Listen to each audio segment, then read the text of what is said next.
staying sober. As far as I know, we're going, so we're going to just keep on going, and we're going to look at what the authors of this text wrote. And there I am. You can hear me probably, because that's my phone, even though it's on silent. So I don't know why it's. I know I'm live because I can hear myself. So we're going to look at what the writers of this text have written about staying sober, and what Solomon has written about this as well out of the Bible in Proverbs chapter 23, 17 through 21, and verses 29 through 35 is the text out of the Bible. And then the writers have titled this subtitle under Staying Sober, God expects believers to be good stewards of the bodies He has given them. I cannot think of a much more appropriate statement that many of us as Christians believe about taking care of our bodies and watching what we put into them. And Solomon does a great job of describing, talking about, this mainly has to do with some with alcohol, doesn't ever really mention the word alcohol except for wine, but if you want to call that, I guess that's alcohol. But there's also, if I'm not mistaken, wine that's not fermented maybe as well. But he's here talking to us about trying to stay sober with some great advice that we're going to look at. And we're going to look at the first 4 verses, 17, well, I guess it's 5, 17 through 21. We're going to look at first and see what he has to say about that. He says, "Don't let your heart envy sinners. Instead, always fear the Lord. For then you will have a future, and your hope will not be dashed. Listen, my son, and be wise. Keep your mind on the right course. Don't associate with those who drink too much wine, or with those who gorge themselves on meat. For the drunkard and the glutton will become poor, and grogginess will clothe them in rags." The first thing that came to my mind is reading those first 2 verses, went back to Jeremiah chapter 29, verse 11, which I'm sure many of you know by memory. "For I know the plans I have for you, declares the Lord, plans to prosper you and not to harm you, plans to give you a hope and a future." And I can't think of how much more Solomon could have described it there about how much we have a hope for the future, especially not envying sinners. Hopefully none of us do that, envy anything that sinners do. It would not be wise of us as Christians to do that for sure. And then, of course, Solomon mentions the word wise. "Listen, my son, and be wise. Keep your mind on the right course." I always think of sometimes in my younger days of maybe not always being wise and keeping my mind on the right course. But now I truly have that set on serving God and following His guidance and wisdom in living. And then don't associate with those who drink too much wine. Obviously, those that to me makes me think of the company that we keep can sometimes determine on how we live our lives. Obviously, if you're hanging around others that consume alcohol, do other, go out and do other things with alcohol and drinking, that you're going to fall into that same trap and be in that as well. And that's where I was thinking of what came to my mind reading this about Solomon, about being wise and staying on the right course.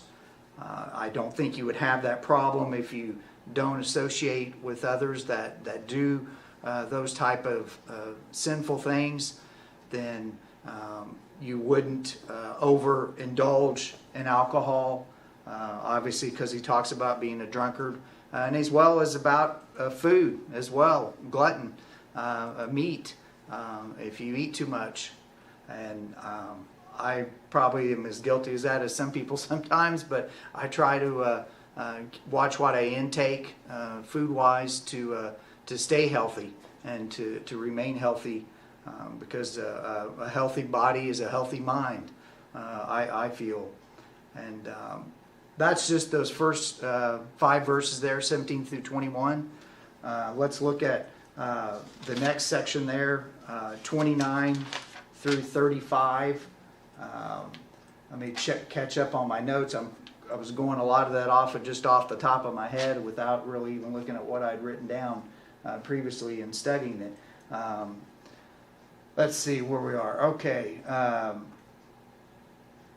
Let's start with verse 29, and we'll read down through 35, and then we'll look at what more instructions that Solomon is giving us. I look at this whole, all of the chapters that Solomon wrote in Proverbs as instructions on how we live our lives. For sure, in this, these are instructions on to do, the right things with our life, in serving God and Christ, for sure. Let's look at what 29 through 35 says, and these have some great questions here that he poses in the chapter. Who has woe? Who has sorrow? Who has conflicts? Who has complaints? Who has wounds for no reason? Who has red eyes? Those who linger over wine, those who go looking for mixed wine. Don't gaze at wine because it is red, because it gleams in the cup and goes down smoothly. In the end, it bites like a snake and stings like a viper. Your eyes will start to see strange things, and you will say absurd things. You'll be like someone sleeping out at sea or lying down on the top of a ship's mast. They struck me, but I feel no pain. They beat me, but I didn't know it. When will I wake up? I'll look for another drink. Let me catch up where what I've written here in my notes. It says,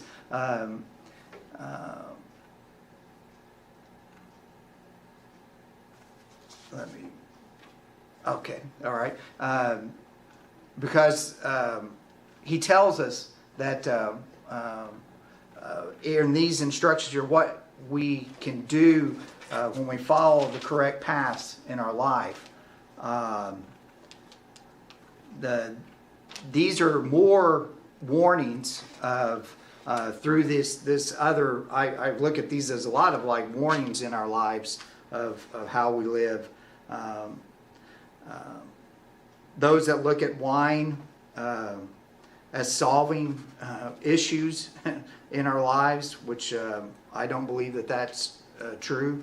Wine's not going to solve any of our problems, as well as any type of alcohol consumption. Let me just look at who has this and who don't look at wine, okay, as an answer to solving our problems. You look at these as warnings that Solomon is giving us about alcohol is what I looked at it as well.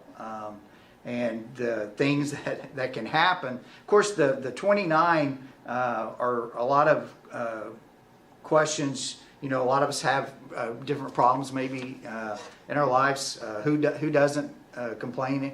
Who has complaints? Many of us have complaints every now and then, but that doesn't to look at wine as an answer to solving those problems. There's no. I don't believe that is an answer to that. And then sometimes the looking at wine may be enticing for those that enjoy drinking it, and it goes down smoothly. But As Solomon writes here, it ends up biting you like a snake, and stinging like a viper. It can cause many other problems, as well as seeing strange things, hallucinations. Obviously, I don't know if you've hopefully never been around anyone that has had a lot of consumption of alcohol. They say things that they normally wouldn't say when you're around them. And then the pain that it can cause, not only what I interpreted that as the pain of how much alcohol has caused pain in different lives, not only for their families, for how that it can affect them, and it destroys families, and it also can ruin people financially because of their addiction on spending, whether it's alcohol or drugs or any other type of addictive type substance that you might feel that's going to solve your problems. And Solomon's just here telling us and warning us what can come of that, and what it will do. The writers in the text, if you have a quarterly, on page 80, they always do a great job of wrapping this up and saying believers are to fear God alone, finding their security and hope in Him. Believers are to associate with those pursuing a godly lifestyle. The initial allure of intoxicating drinks is replaced by abuse and heartache. And then the last thing they wrote was addiction leads to perpetual danger. I pray for anyone that anybody knows that has had a loved one or someone they know in their family that has gone through the problems of alcohol or any other type of abusive use of, whether it's food or drugs, whatever it is. I pray for them, and just pray that you're able to minister to them and encourage them to not do those things, and to find others that maybe they can connect with, that they can get involved with, that don't live that type of lifestyle. Because a lot of times the company we keep is how we live. And I know that if you're involved with other Christians that don't go out and drink, that your life has a much brighter hope and future for each and every one of us. So we pray for them. If there is anyone that ever needs to talk or chat about that, I'd be glad to talk to you up at the church. And I'm not a counselor, but I'd love to visit with you and pray with you in any way that we can, and to help you and anyone in your family, because we love you. Woodland Acres is a body of believers and people that love others and want to help them. And we just pray that you'll be watching Wednesday night for our pastor's prayer time at 6:15. And then we do our Awana. Not this week, but this week is VBS. So be watching for that on our Facebook page. For those that can't attend, we'll have some live moments on there as well, and some taped segments that children can participate from at home. But have a blessed spinning.